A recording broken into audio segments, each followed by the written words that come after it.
Mouse Menace is a pretty fun cartoon, though there was one bit that I thought was really peculiar, but it's right at the end, so I'll leave that for a spoiler warning.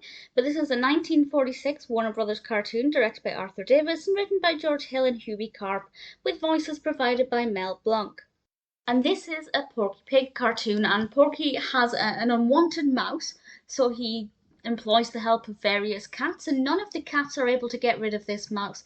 So he comes up with this robotic mouse, and I have to say it looks great, particularly the bit where it's washing itself and preening. It was just fabulously done, and I rather enjoyed it.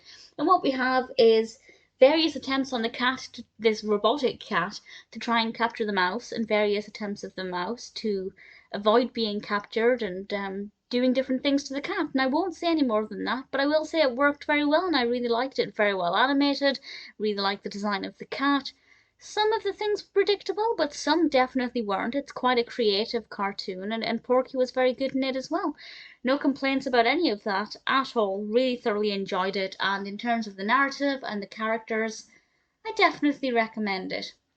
There was, however, one thing that I thought was a little bit peculiar, and this is a spoiler, so I guess the last thing I have to say is this one thing.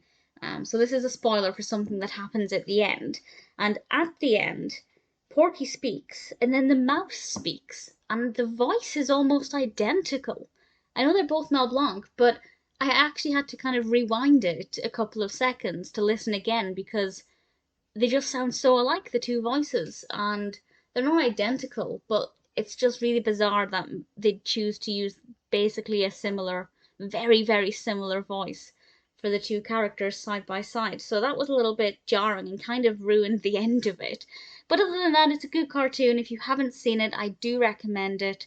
Mouse Menace is well animated with a good pacing, some good characters, not too bad at all.